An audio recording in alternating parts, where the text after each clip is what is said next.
Hello friends, welcome to Bhoomika kitchen. ನಾನು ನಿಮ್ಮ ಭೂಮಿಕಾ ಸುದರ್ಶನ್.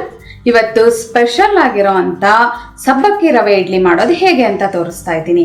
ಅದರಲ್ಲೇ ಏನು ಸ್ಪೆಷಲ್ ಮೇಡಮ್ ಅಂತ ಅನ್ಬೋದು ನೀವು, ಯಾಕೆಂದ್ರೆ ನಾನು ಕೂಡ ಸಾಕಷ್ಟು ಬಾರಿ ಮಾಡಿದ್ದೀನಿ ಸಬ್ಬಕ್ಕಿ ರವೆ ಇಡ್ಲಿ. ಆದರೆ ಇವತ್ತು ಮಾಡ್ತಾ ಇರೋದು ಮದುವೆ ಮನೆಗಳಲ್ಲಿ ಅಥವಾ ಕ್ಯಾಟ್ರಿಂಗ್ಗಳಲ್ಲಿ ಮಾಡ್ತಾರಲ್ಲ ಆ ಥರ ಸಬ್ಬಕ್ಕಿ ರವೆ ಇಡ್ಲಿ.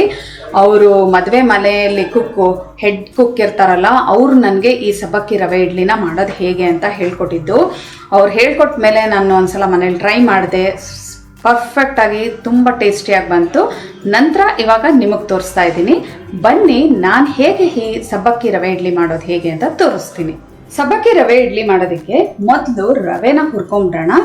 ಮೀಡಿಯಮ್ ರವೆ, ಉಪ್ಪಿಟ್ಟು ರವೆನ ಒಂದು ಮೈಲ್ಡಾಗಿ ಹುರ್ಕೋಬೇಕು. ಇದೇನು ತುಂಬ ರೋಸ್ಟ್ ಆಗೋ ರೀತಿ ಏನು ಹುರ್ಕೊಳ್ಳೋದು ಅವಶ್ಯಕತೆ ಇಲ್ಲ. ಮುಟ್ಟಿದ್ರೆ ಬಿಸಿಯಾಗಿರಬೇಕು, ಲೈಟಾಗಿ ಗರಿಯಾಗಿರಬೇಕು. ಅಲ್ಲಿವರೆಗೂ ಮೀಡಿಯಮ್ ಟು ಹೈ ಫ್ಲೇಮಲ್ಲಿ ಹುರ್ಕೊಳ್ತೀನಿ.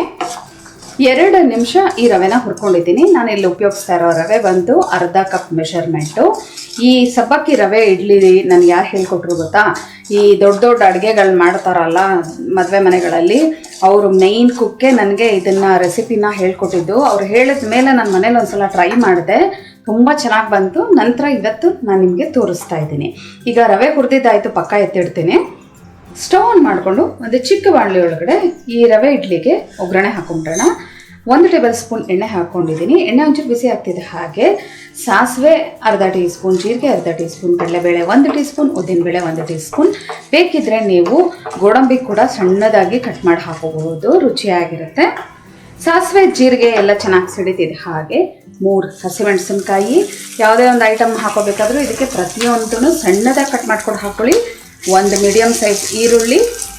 ಇದನ್ನು ಜಸ್ಟ್ 1 ನಿಮಿಷ ನಾವು ಫ್ರೈ ಮಾಡಿಕೊಂಡ್ರೆ ಸಾಕು. ಯಾಕೆಂದರೆ ಇಡ್ಲಿಯಲ್ಲಿ ಕೂಡ ಇದು ಬೇಯೋದ್ರಿಂದ ತುಂಬ ಏನು ರೋಸ್ಟ್ ಮಾಡೋವಂಥ ಅವಶ್ಯಕತೆ ಇಲ್ಲ. ಹೈ ಫ್ಲೇಮಲ್ಲಿ 1 ನಿಮಿಷ ಫ್ರೈ ಮಾಡ್ಕೊಳ್ತೀನಿ.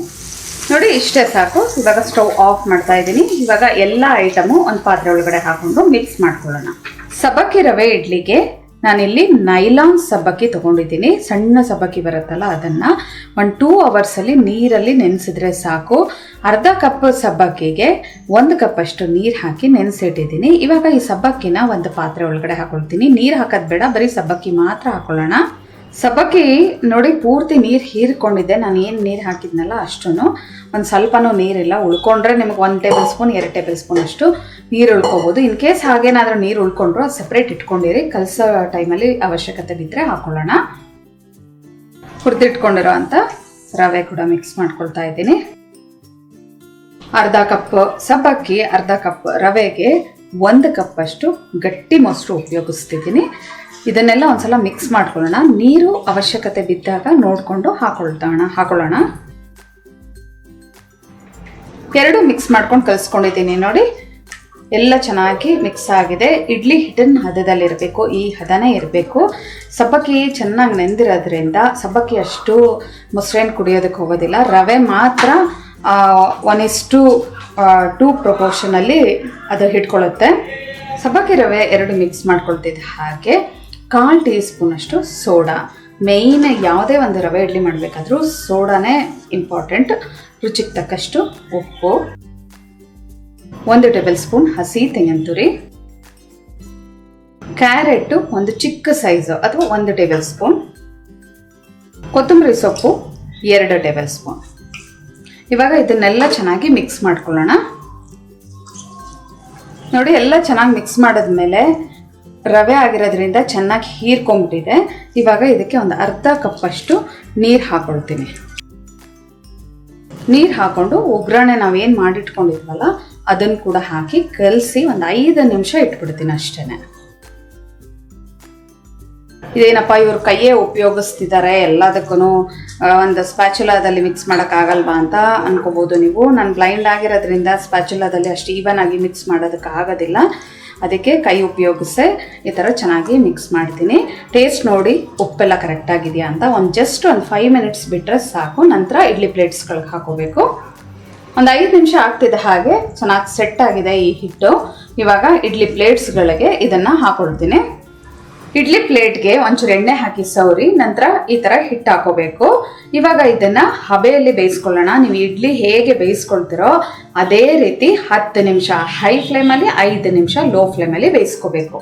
ಇಡ್ಲಿ ಕುಕ್ಕರ್ ಒಳಗಡೆ ಮೊದಲು 2 ಕಪ್ಪಷ್ಟು ನೀರು ಹಾಕೊಂಡು ಸ್ಟವ್ ಆನ್ ಮಾಡ್ಕೊಂಡು ಹೈ ಫ್ಲೇಮಲ್ಲಿ ಇದೆಲ್ಲ ಜೋಡಿಸ್ಕೊಂಡಿದ್ದೀನಿ. ಇದೇನಪ್ಪ ಭೂಮಿಕಾ ಅವ್ರು ಇಷ್ಟು ಚೆನ್ನಾಗಿ ಜೋಡಿಸ್ಬಿಟ್ಟಿದ್ದಾರೆ, ಬ್ಲೈಂಡ್ ಅಂತ ಅಂತಾರೆ ಅಂತ ಅನ್ಕೋಬೋದು. ಮಾಡೋದೆಲ್ಲ ನನ್ನ ಕೆಲಸ. ಏನು ಈ ಐಟಮ್ ಈ ಥರ ಹಾಕೋದು ಪ್ಲೇಟ್ಸ್ಗಳಿಗೆ, ಇವೆಲ್ಲ ಸುದರ್ಶನ್ ಸಹಾಯ ತಗೊಳ್ತೀನಿ. ಇವಾಗ ಲಿಡ್ ಕ್ಲೋಸ್ ಮಾಡ್ತೀನಿ. ಇಡ್ಲಿನ ಚೆನ್ನಾಗಿ ಬೇಯಿಸ್ಕೊಂಡಿದ್ದೀನಿ. ಸಬ್ಬಕ್ಕಿ ಇಡ್ಲಿನ ಕೈನ ಒದ್ದೆ ಮಾಡ್ಕೊಂಡು ಹಿಂಗೆ ಮುಟ್ಟು ನೋಡಬೇಕು, ಅವಾಗ ಆಗಿದೆಯೋ ಇಲ್ವೋ ಅಂತ ಗೊತ್ತಾಗುತ್ತೆ. ಮುಟ್ಟು ನೋಡ್ತಿದ್ರೆ ಗೊತ್ತಾಗ್ತಿದೆ ಎಷ್ಟು ಸಾಫ್ಟ್ ಆಗಿದೆ ಗೊತ್ತಾ. ಈ ಸಬ್ಬಕ್ಕಿ ರವೆ ಇಡ್ಲಿನ ಇಮಿಡಿಯೇಟ್ ತುಂಬ ಬಿಸಿ ಬಿಸಿಯಲ್ಲೇ ಡಿಮೋಲ್ಡ್ ಅಂದರೆ ಈ ಪ್ಲೇಟ್ಸಿಂದ ತೆಗಿಬಾರ್ದು, ಕಟ್ಟಾಗೋವಂಥ ಚಾನ್ಸಸ್ ಇರುತ್ತೆ. ಒಂದು 2 ನಿಮಿಷ ಬಿಟ್ಟು ನಂತರ ತೆಗಿಬೇಕು. ಪ್ಲೇಟ್ಗೆ ಇಡ್ಲಿಗಳನ್ನೆಲ್ಲ ಡಿಮೋಲ್ಡ್ ಮಾಡಿ ಹಾಕಿಸ್ಕೊಂಡಿದ್ದೀನಿ.